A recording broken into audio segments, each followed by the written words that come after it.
감사합니다. 오늘 저는 여러분께요. 디자인의 맥락에서 본 지속 가능성에 대해서 말씀을 드리겠습니다. 지속 가능성이라는 것은요. 폐기물과 관련이 되어 있습니다. 무엇보다도 디자인의 흐름에 있어서 이 웨이스트라는 것 너무나도 중요하죠. 전 세계에서는요. 지구가 한 3개 정도가 있어야지 현재 유럽 사람들이 지속하고 있는 생활 수준 또 미국 사람들이 유지하고 있는 이 생활 유지할 수 있다고 합니다. 뭔가 바뀌지 않으면은요. 절대로 지속 가능성 없습니다. 폐기물 한번 생각을 해 보시기 바랍니다. 엔지니어의 입장이라기보다는요. 디자이너로서 또 우리 인생의 끝 부분에 있어서 우리가 무엇을 하려고 하죠? 아이디어를 창출하고 그리고 또 이 디자인으로 구현을 하고 직접 활용을 합니다. 실제 세상에 있어서요. 그런데 통계에 따르면은요. 모든 제품의 90%가 6개월이 지나면 모두 다 폐기물화 된다. 이게 평균이라고 합니다. 그러면 디자인 업계 쪽에서도 제조업계에서도 무엇보다도 폐기물에 대한 뭔가 해결책을 찾아야 됩니다.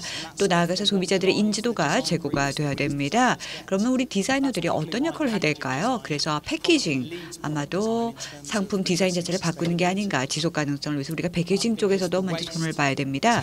웨이스트 무엇보다도 소비자들이 물건을 구매하고 그다음에 이 상자 패키지를 먼저 만나게 되겠죠. 그렇다면 이 폐기물 우리가 어떻게 대처해 나갈까요? 가장 심각한 문제입니다.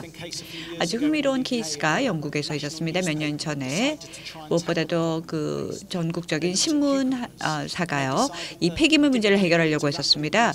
그런데 플라스틱으로 포장할 필요가 없다. 왜 이게 필요한가? 그래서 캠페인을 벌였죠. 모든 사람들에게 이해를 하려고 했고요. 슈퍼마켓 쪽에서도 좀 더 태도를 바꿔라라고 했었습니다. 근데 이 플라스틱의 역할이 뭔지 아십니까? 물이 증발하는 것을 막도록 합니다. 그래서 실질적으로 이 제품의 유통기간이 줄어들게 됩니다. 그리고 이 패키지를 싸게 된다면 유통기간이 한 3배 정도 늘어나게 됩니다. 또 다른 부분에 있어서 영향을 주게 되는 것이죠. 그러면 디자이너로서 우리가 디자인 프로세스에서 일을 할 때 항상 무엇을 고려할까요? 웨이스트, 폐기물을 생각을 해야 됩니다. 지속 가능성을 생각을 해야 됩니다. 그런데요, 우리는요 이러한 거 생각 못합니다. 대부분의 경우는 디자인을 극대화시켜서 최대한 작은 자료를 사용하면서 그러면서 뭔가 상업성을 극대화하려고 합니다. 그러다가 결국은요, 결국 디자인 자체가 제한되겠죠. 우리가 갖고 있던 이 야망이 줄어들게 됩니다. 환경의 80% 어디에서 영향을 받는지 아십니까? 제품과 서비스입니다. 그렇기 때문에 초기 디자인 단계에서부터 우리가 항상 고려를 해야 됩니다.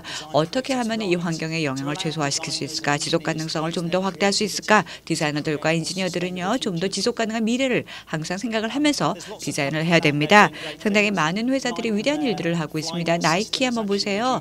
어떻습니까? 실질적으로 폐기물을 대략 한 80% 정도 줄이게 되었습니다. 대단하지 않습니까? 그래도 과거에 저희가 많은 프로덕트를 제품화했었는데요. 여기 보시면은요, 아주 간단하게 확대되는 요소가 들어가서요. 그래서 그냥 쉽게 버릴 수 있게 만들었습니다. 진정한 차이는요. 쓰레기를 버릴 수가 있고요. 그리고 또 EU 내에서는요. 이 폐기물 처리 가장 또 그 음식물 처리 너무나도 중요해지고 있습니다.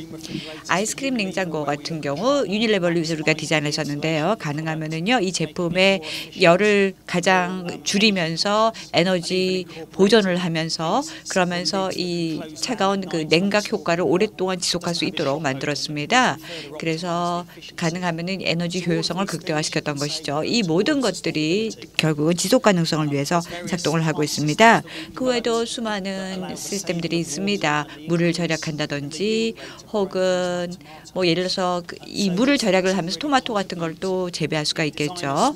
그래서 작은 방법을 통해서 우리가 디자인을 해서 지속 가능성을 극대화시킬 수가 있습니다. 몇 년 전에 했던 건데요. KT와 같이 했었습니다. 패키지와 관련된 건데요. 무엇보다도 현존하는 디자인과 시각적으로 잘 어울리면서 지속 가능성을 위해 재활용이 가능한 디자인을 만들었습니다. 그 생각을 해봤죠. 이것을 안에서 밖으로 뒤집게 된다면 소비자들이 케이블 매니지먼트 시스템을 쓸 수 있다는 것이죠. 작은 요소이긴 하지만요. 뭔가 새로운 디자인을 할 때마다 여러분들께서 다양한 방법을 생각을 하면서 실질적으로 여러분의 제품의 수명을 더 늘릴 수가 있습니다. 저희가 엘렉트릭 모터바이크도 만들었는데요. 여기 보시면 출퇴근용으로 활용을 하면서 탄소 가스 배출은 제로입니다. 지금 또 이걸 보세요. 어떻습니까? 이 제품을 하나로 딱 띄어서 본다면 이해하기가 힘들겠죠. 실질적으로 이 제품이 어떤 영향을 줄까 잘 이해가 안 되겠지만요. 전반적인 그림으로 보게 된다면 이해가 될 겁니다. 예를 들어 보겠습니다. 이 주전자 한번 보세요. 아마도 주전자를 보시면은요 이런 생각이 들겠죠. 어떻게 하면은 좀 더 지속 가능한 재질을 활용한다면은 좀 더 가능하지 않을까 생각을 하겠지만요. 전체 이 주전자의 프로덕트 라이프 사이클 한번 보세요. 진정한 이슈가 어디인지 아십니까?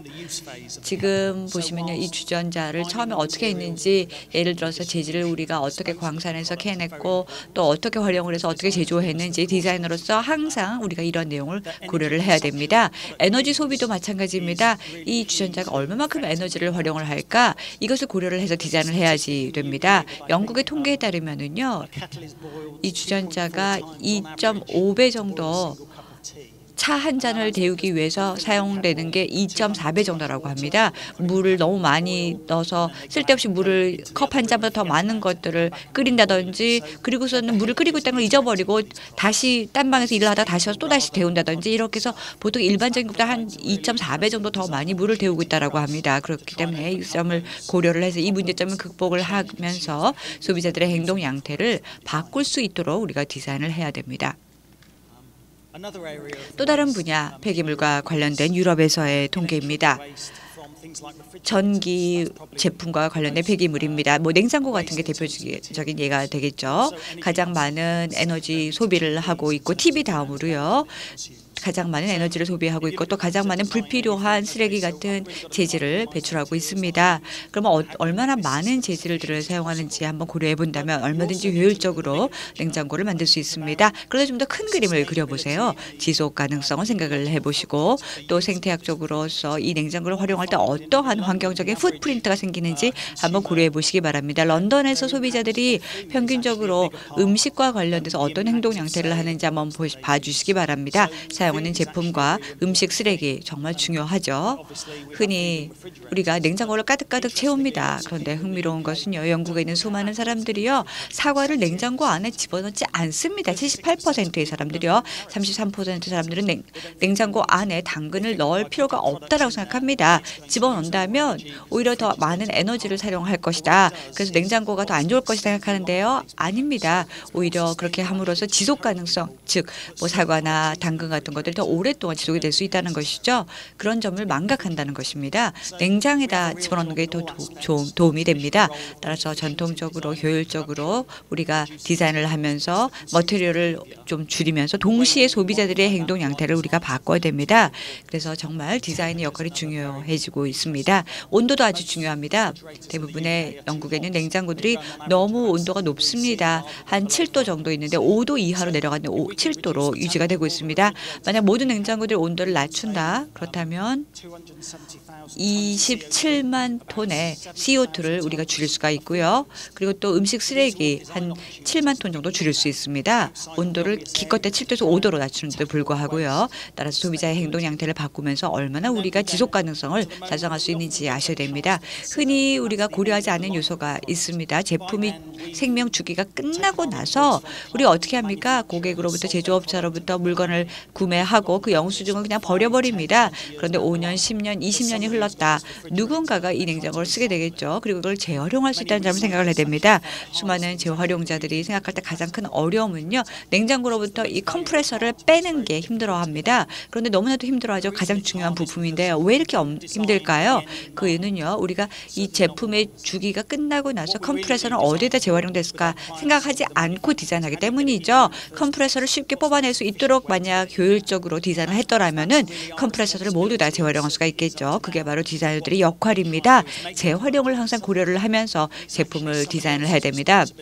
누군가의 책임이겠죠. 재활용은요. 그러면 이 과정을 통해서요. 문제 해결이 가능합니다. 지속 가능성 달성할 수 있습니다. 자, 이런 모든 예를 보시면 결국에는 바로 이런 지속 가능성 요소를 갖고 있습니다. 자, 그런데 또 여기에서는 take, make, waste 바로 이제 이러한 과정만 갖고 있다라는 것이죠. 결국에는 이러한 그 작업 방식에 종속이 되어 있습니다. 자, 그렇다면은 이러한 제품들을 어떻게 하면 좀 더 지속 가능하게 만들 수 있을까요? 사실 미래에 대해서 생각을 할 때, 또 우리가 미래에 대해서 내다볼 때 결국 가장 효과적인 방법은 차세대, 다음 세대들하고 이야기를 하는 것이다라고 생각합니다. 이들에게 어떠한 수요가 있는가? 제가 바로 그러한 것을 해보았습니다.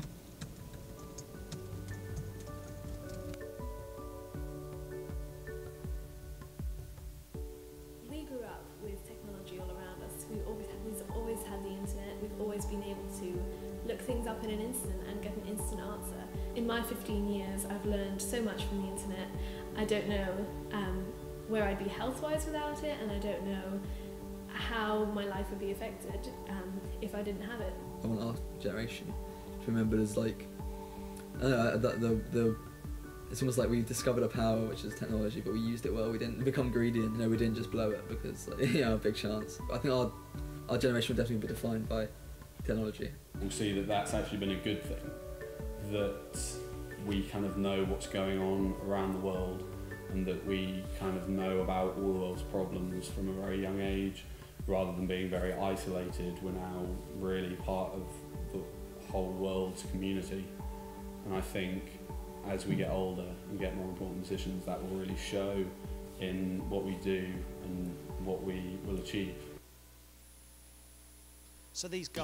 자, 그래서 이 아이들은 굉장히 또 그 사회적 의식을 갖고 있는 사람들입니다. 특히나 이제 이렇게 환경적인 영향을 받고 있는 세대들이죠. 자, 그런가 하면 또 정보와 지식을 많이 갖추고 있는 세대이기도 합니다. 그래서 이제는 이런 환경 파괴에 대해서도 개인적인 책임을 느끼고 있고요.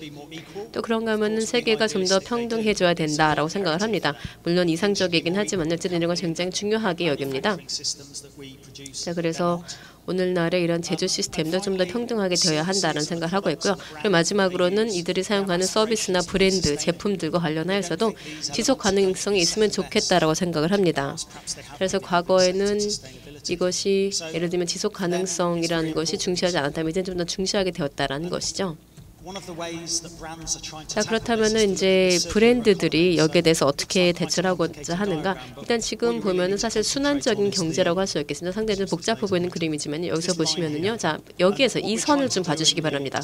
이 선을 보시면요, 저희가 그 디자인 프로세스를 통해서 이러한 그 재료나 물품들의 유출을 저희가 방지하려고 하는 겁니다. 또 그런가 하면 이제 예를 들면 매립지로 가는 것을 방지하려 하는 것인데요.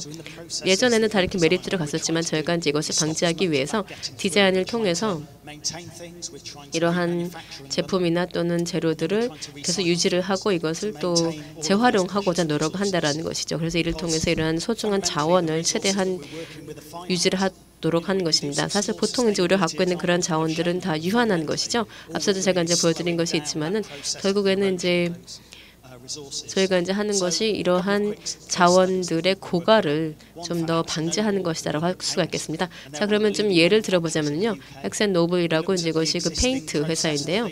그런데 이들의 프로세스를 보면은요, 그 기존의 프로세스를 보면은 또 소비자들이 그 사용하고 남은 페인트들을 다들 집에 많이 보관하고 있는 것을 볼 수가 있습니다. 그래서 예를 들면 영국 같은 경우에도 이렇게 한 몇 캔 정도의 페인트를 집에서 다 가지고 있는 것을 볼 수가 있었습니다. 그래서 이러한 것이 거의 한 전체 생산되는 페인트의 절반 정도인데 집에서 재활용되는 것은 1%밖에 되지 않는 것을 볼 수가 있었습니다. 그렇다면 이런 순환 경제를 어떻게 만들 것인가? 이런 페인트 회사들이 이러한 페인트들, 기존의 페인트를 가져다가 새로운 페인트로 만드는 그런 방법을 많이 모색을 하고 있습니다. 다시 말해서 이러한 그 새로운 페인트들을 가져다가 이것을 다시 그 정화를 해서 다시 재활용하는 것이죠. 자, 그런데 이렇게 다시 만들게 된 그러한 페인트를 이제 좀 더 프리미엄 제품으로 판매를 할 수가 있는 겁니다. 그러니까 지속 가능성이라는 요소가 들어가게 되었으니까 그래서 이것이 재활용품이 아니라 새로운 제품으로서 프리미엄으로 판매를 할 수가 있습니다. 사실 이제 이 작업 자체는 상당히 좀 어려운 그리고 또 지저분한 작업이 됩니다. 이제 이런 식으로 하게 되는 것인데요. 저희가 그래서 이것을 좀 더 효율적으로 하자라는 겁니다. 그래서 이러한 그 기존에 있었던 그런 용기에서 페인트를 좀 더 쉽게 꺼낼 수 있도록 하자라 생각을 했었는데요. 사실 이제 이런 순환 경제를 생각을 하게 되면은 왜 이러한 그 페인트를 꺼내기가 어렸었던가. 사실 이제 그 애초에 디자인을 할 때 남은 페인트를 꺼내는 것에 대해서는 저희가 설계를 하지 않았었기 때문입니다. 저희가 이제 이것까지 고려를 하게 됨으로써 좀 더 효율성 높이고자 했었던 것이고요. 마지막 예를 들어보자면은 저희가 지난 1년 동안 함께 작업을 했었던 회사인데 페어폰입니다. 이 회사는 이제 스마트폰을 만드는 회사인데 이 회사에서는 공정한 소비자 가전을 만들고자 합니다. 그래서 다시 말해서 모든 제조 단계에서 이 공정무역이라는 요소를 다 고려를 하고 있는 것이죠. 이제 이 사람이 창업자이고요. 지금 현재 콩고에서 찍은 사진입니다.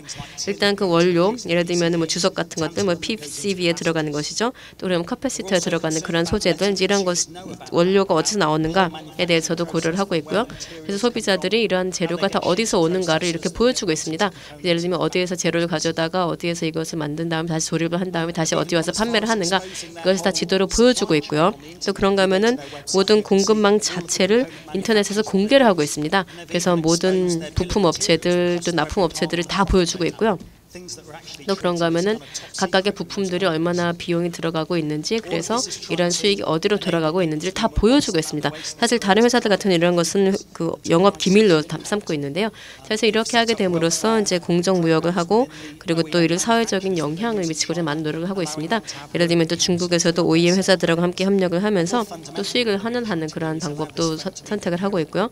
또 그런가 하면 무엇보다 중요한 것은 이 핸드폰을 다시 수리를 할 수가 있다는 겁니다. 그래서 웹사이트를 통해서 여러분들의 부품을 살 수가 있습니다. 예를 들면 내가 이제 핸드폰을 수명을 연장하고자 한다. 그러면 이제 이것을 열어서 그래서 부품을 사서 수리할 수 있도록 하고 있는 것이고요. 자, 그리고 이제 마지막으로 이제 재활용을 할 수 있도록 하는 겁니다. 지금 페어폰이 잘 되고 있지만 또 특히나 이제 이것을 마지막 단계에 가서는 이 핸드폰을 다시 수거를 하여서 그래서 이 기존의 부품들을 재활용할 수 있는 그러한 방법을 찾고 있습니다. 그래서 이것이 쉽진 않지만요. 어쨌든 지금 현재 실험적으로 해보고 있습니다.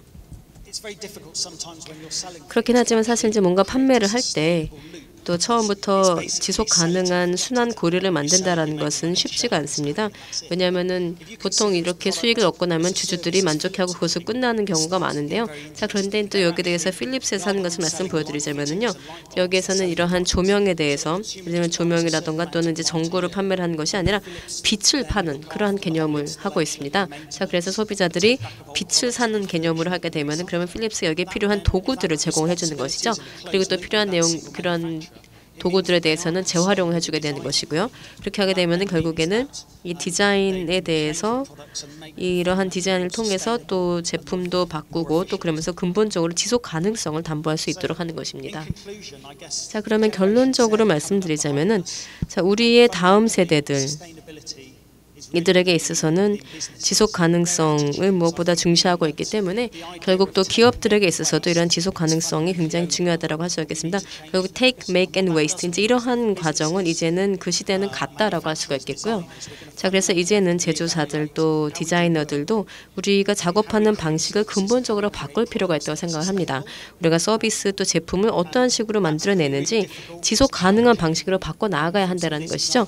이것이 쉬운 일은 아닐 겁니다. 하지만 제가 몇 가지 예를 보여드렸는데 또 이를 통해서 사실 이것이 굉장히 복잡하다라는 것을 보실 수가 있었을 텐데요. 그래서 항상 쉬운 정답을 찾는 것은 쉬운 것은 아니지만요. 어쨌든 다음 세대가 다가오고 있기 때문에 분명한 것은 우리가 반드시 방법을 찾아내야 한다라는 것입니다. 감사합니다.